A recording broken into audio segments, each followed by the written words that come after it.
Sorry मन नदुखाउनु आमा, शान्त पार्नु त्यो रिस पनि, राखिदिनु जतनले मेरो भागको आशिष पनि।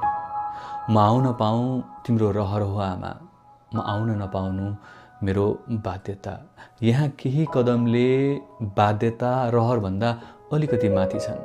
आशा छ यो दशैँमा यस्तै भयो, अर्कोमा चाहिँ आउन पाऊँ, साउबाट लाल पूर्जा फुत्काएर हाम्रो घर भित्राउन पाऊँ। सम्झन्छु घरमा तातो तेलमा पकाएको सेल, यहाँ ओभनमा तताएको खानामा शीतन आँसुको भेल।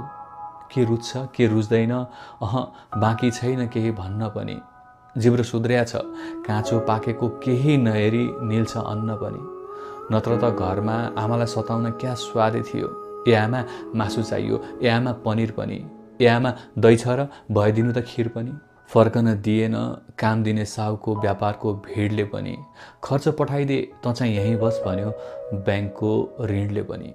सम्झाउँछु आफैलाई सपना पुरा गरी फर्कनु घर, नसकेर डराएर फर्किए जो उही जसरी फर्किनु घर। सपना देखेर आएको भए फर्किन्थे तुरुन्तै आमा, सपना देखाएर आएको छु तिमीलाई कसरी फर्किनु घर। खैर सहनु सम्हाल्नु नकमाउँदासम्मको पीडा हुन आमा, तिम्रो आशिष नै मेरा लागि दक्षिणा हुन आमा।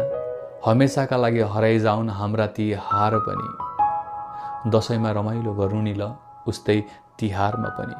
तिमी घर परिवार खुसी भए म जसै तसै मनाउँछु, फोटो चाहिँ नबिर्सी पठाउनु नि ल, त्यही हेरेर दशैँ मनाउँछु। तिमी नबोल्दा हो आमा मलाई दशा आएजै हुने, नत्र त तिम्रो फोन आए मात्र मलाई दशैँ आएजै हुने।